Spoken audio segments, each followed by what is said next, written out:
We're now being joined by Kayode Oni. He is the head of news unit at Search FM. Kayode, it's good to have you join us, and a very good morning to you. Good morning, and thank you for having me. Thank you for being with us. I mean, what's happened in Mokwa is a very sobering reminder of how climate-related disasters, when met with weak emergency response, can be brought to, thousands displaced and, persons without homes and families separated and just devastated, leading towards Eid. But tell me, you are a resident there, you've been in the news. What are we looking at? We are looking at a situation where so many lives have been negatively impacted by the disaster. And like you said in your opener, for now, the victims of the disaster are not receiving adequate attention in terms of relief distribution, but it's actually devastating for not just residents of that community, but the state in general, because it's like family. So many of the victims have relatives staying outside of the area, and they've been in mourning ever since the disaster happened. And out of respect for the dead and survivors from the disaster, traditionally, Salah celebration in Niger State is always accompanied by Durbar activities. And the state government has said, out of respect for the dead, they canceled Durbar activities this year and asked residents to observe a low-key Salah celebration. They are still trying to pick up the pieces, like you said, but for now, the picture is looking very grim. Okay, this question seems really tired, but it's essential we'll ask it. The federal government, as usual, responded, and they said they've released 2 billion naira, along with trucks authorized for the people. Do you have any update as to whether the victims are getting access to any of this, or is there, like a schedule of how it will be disbursed to reach the right people? For now, there's not been any official announcement with regards to how the aid promised by the federal government is going to be distributed. The state has been transparent, though, in terms of who has donated what.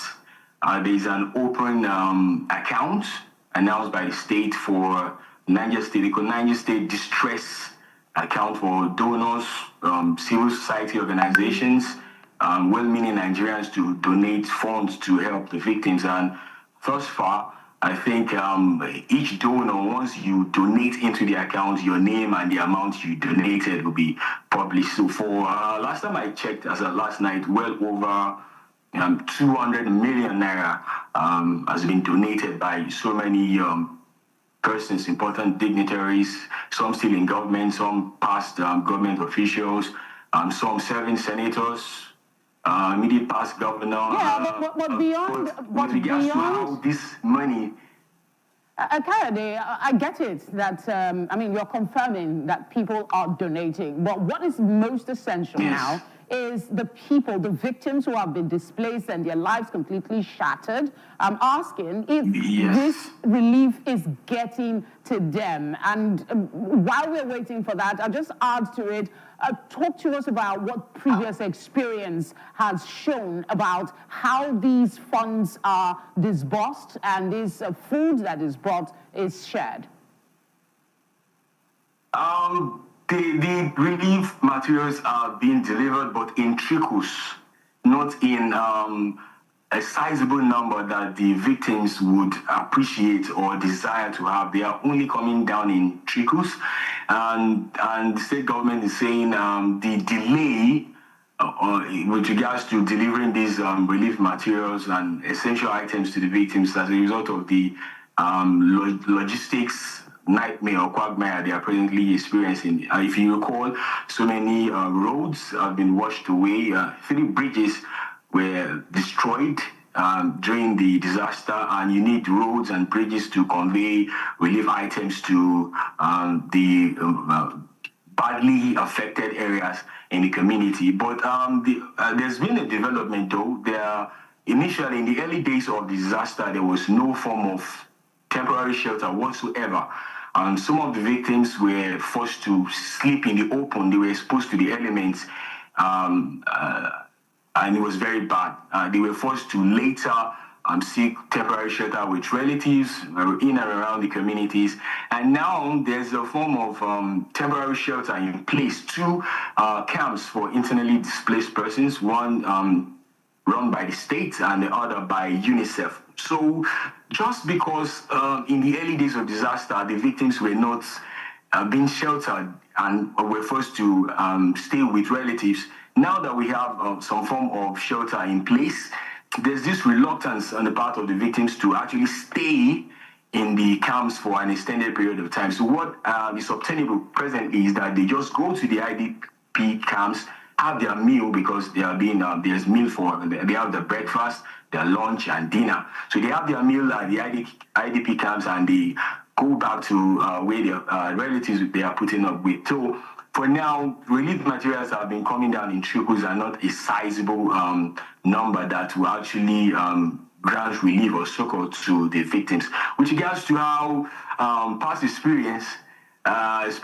with regards to relief materials being distributed to victims, it's not been a pleasant one, and there's hangover effect with regards to that. Now there's an element of distrust in the area. People are saying, okay, all these monies being donated, all these pledges, are the pledges going to actually lead to, because it's one thing for you to pledge a sum, it's another thing for you to deliver on your pledge or promise. So persons are skeptical with regards to if these monies will actually be made available, and if they eventually are made available, will they get to the worst hit victims of this disaster? So there's this element of distrust, and everybody is saying it's high time. You don't just post about who donated what, but let us see the impact. Let us see the relief materials being delivered to the victims of the disaster. So for now, we are yet to see that, but we are trusting that the government will be very transparent this time around with regard, as against what has been the previous experiences with regards to helping the victims. So people are skeptical, and in fact, we have some persons who are already saying they have tips or they've heard from somewhere, unverified though, that some persons are planning to divert some of the funds and all of that. So nothing is official yet, but for now, believe there's a development for now, but not enough to actually grant succor to the victims of disaster. Kaide, I mean, one thing is certain. One thing when it comes to Nigeria and transparency with public funds, it's always a different story entirely. But I would like to also talk more on the welfare of the victims of this flood, especially those who have lost families and loved ones, and those who are still in search of their families and loved ones. Speak to us about what that number is looking like and what the search. Can you hear me? I can hear now. Kaide, can you hear us? Hello? Kaide, can you hear me now? Kaide, I was asking about the welfare of Nigerians. I was asking about the welfare of the victims, right, of the flood. Now, we know that over 200 persons have now been confirmed dead and pulled out of the rubble, but there's still 1,000 more missing. What's the rescue mission looking like, or rather, the search mission at this time looking at, especially for those who are still yet to, get news about their loved ones that are lost to this flash floods? Rescue, should I call it recovery? Because at this point, hopes of retrieving anyone alive is almost non-existent. So it's more of recovery operation presently. It's being spearheaded by the National Emergency Management Agency in collaboration with the Niger State Emergency Management Agency in NESEMA, as well as the locals. They've been digging through the rubbles and trying to clear debris in the hope of finding more bodies. So far, due to logistical problem as well, it's not been very effective. Most of the locals are relying on digging, sometimes with their bare hands, to see if they can salvage some property or find a relative. And there's a psychological effect to this thing. Most of the victims that survived, though, are traumatized, and it's been very, very difficult. Welfare-wise, it's been poor. It's been poor because they've actually not received the help that they need with regards to recovering from the trauma they've suffered. And some, Africans are very much into sending forth their loved ones with funeral rites and all of that. So there are some families that are not yet comfortable. They've not been able to find closure as regards the loss is of being made worse by the fact that they cannot even retrieve the bodies of their loved ones to bury, and that's been a serious issue. Right. Not knowing is what makes it hard, Yes, Kaida, just a second, because we're trying to bring in our correspondent who has been covering this situation, this disaster, Joshua Marayi. He joins us live now from Niger State. Joshua, a very good morning to you, and well done on all the hard work and bringing us up to date. Let's find out with you, what's the latest this morning? Well, good morning to you, Judith. So basically, the latest is the railing out of aid to those people who have suffered this devastating effect of flood.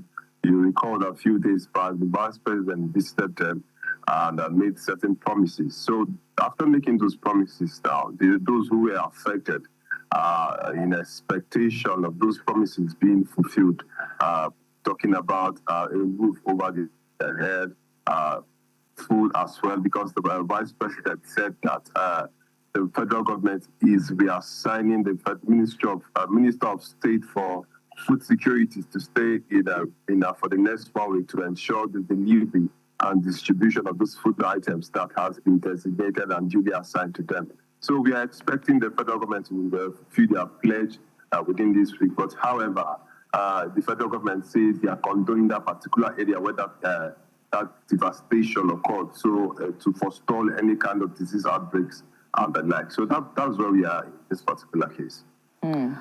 Joshua, you talked about what the federal government has promised, but what are the criteria? I mean, in order for these people to to quickly, that's a better word, get access to the promises that's been made, there has to be some coordination. Any idea whether the criteria has been spelled out for those whose homes will be rebuilt and for those who are supposed to get part of the 20 trucks of rice and stuff? Well, based on what I saw, it is a communal understanding of those who are affected. So it's more or less your neighbor knowing who has been affected. There's a list actually listed out of those who are affected, the people lost, and as well as those in a particular need or the other. So I think they already have this plan. The chief of the area knows everybody.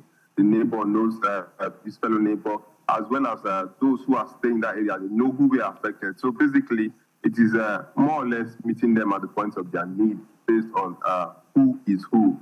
It's a communal understanding, so they know who will be getting this and who will not be getting this. Because earlier they lamented that while the distribution of aid commenced maybe before, just few days after the incident, some people who were not affected by the flooding were actually enjoying the same benefit. So they swoop in to ensure that those who were not affected should not be getting this aid, but only those who are affected. So they already have a list of those affected, and the coming days, when the implementation of those aids comes into play, those who are affected will be duly considered. So I believe that those who are around that area knows who we are affected and who we are not. Joshua, in your earlier report from Mokwa, you spoke to some people who expressed, and I mean, a community leader who said that people don't stay at the IDP camp. And Kayode confirmed it this morning. They just go to the IDP camp to eat and they leave. Is there some concern about the conditions of the IDP camp? That's why some people are leaving, or they are more comfortable where they are? Help us understand the reasoning behind the lack of use of the IDPs. First things first, the government came in too late in response to this particular disaster that rocked Mokwa local government area of Niger State, basically because that IDP camp was not set up by the government. It was set up by the collaborative effort of some well-meaning Nigerians who were not affected by the flooding. The government never knew where the IDP camp is, and it is only after a while that the government were tilting to that direction of them saying they established an IDP camp. So basically, the presence of government was not in that IDP camp. The only yardstick that will guarantee people staying in where they feel should be a camp is when they know that government presence is there. When I mean government presence in the likes of medical aids, in the likes of temporary mattresses, temporary mosquito nets, as well as other amenities to caution the effects of this flooding. So basically, that is one of the reasons why they did not actually go there. And secondly, that place lacked the basic amenities of life. When I talk about basic amenities of life, I mean pipe-bomb water. You would understand that days after that incident occurred in Mokwa, they still did not have light. A section of that town did not have light. It is only a few days after, just maybe a day or two before the vice president came, that was where the other side of Mokwa had light. So basically, there's no water in that camp, no running water in that camp, no government presence. And the only thing you could see are just desks, empty classrooms, or maybe sometimes locked classrooms. So basically, the presence of government not being in that camp is one of the major reasons why those people are refusing to go there. And secondly, there's this question of, if I go there, who will feed me? Who will feed me? So that is another issue, because you can't go to where your family members are not, and at the end of the day, you stay there hungry, having suffered a devastating effect days before, and you go back again to come and suffer hunger. So it is like a two-way losses that they don't want to incur in themselves. So that is why they are passionate up with their friends or well-wishers, or those who willingly absorb them into their household for the time being. It's quite sad, really. It's just what you said earlier in your monologue about. I think it's dehumanizing to have people return to the site of their trauma or grief and then ask them to stay there. When you have refused to provide psychological help in terms of therapy, or grief experts or counselors, you have refused to provide the very basic amenities. And your late arrival already is very dehumanizing to think of, and then now they still have to, scrape around. So it's very disheartening, right? And then I want to ask you just to paint a picture of us for us. I mean, because we're sitting here in the studios, we're seeing the visuals, but it's a lot different, to have a first-hand experience. And so I'm going to start with you, Kayode, to sort of just paint the picture of the mindset and the realities of the victims of Mokwa local government area. Every morning that they wake up, what are they facing? Every morning when they wake up, they face hopelessness.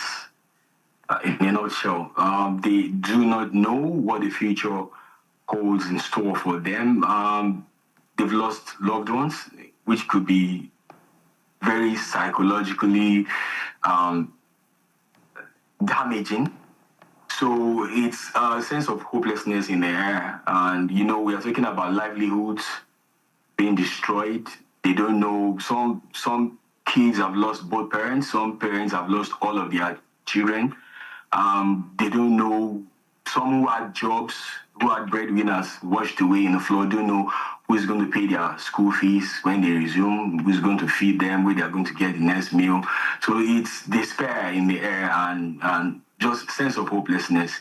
For now, I think that's just the atmosphere in Mokwa. Hopelessness and distrust, not trusting the authorities regards to doing the right thing. So many promises have been made. The Deputy Governor, Comrade Yakubu, said there's going to be an intensive infrastructural development of damaged areas with effect from next month, or this month rather, because he made the promise last month. And so people want to believe the government will act as swiftly as it has promised, but the general sense here in Mokwa is that of distrust. Okay, we've had this before, they're not going to do it, so To ask Joshua to respond to, to also speak on that would be like repeating what we already know is the reality on the ground. I was trying to say earlier that Judith talked about the fact that if government do not want to do what they are expected to, they should just log off. I needed to repeat that because it makes no sense to say, I have provided IDP camp. And like Joshua said, there is basically nothing there that makes it habitable for people to want to stay there. There's also the matter of drinking water, Felicity. We could go on and on. There's also the matter of, drinking water, of clean sanitary amenities as well. Food that is not expired, also, portioning and rationing. There's just so much. But gentlemen, it's where we have to draw the curtains on this discussion. I must say thank you. We'll continue to ring the alarm on Mokwa, and our eyes are on Mokwa local government area as we continue to shine a spotlight on the people. And we hope that the search mission continues for the thousands, or rather the 1,000 that is buried on that rubble, so that families can have closure and be able to bury their loved ones. Joshua Maraya, our correspondent live from Mokwa, Niger State, who's bringing us updates, and also Kayode Oni is the head of news unit at Search FM. Gentlemen, many thanks for joining us. We appreciate you for coming on. Thank you very much. All right, to stay with us, more conversations, more insights coming up after the break.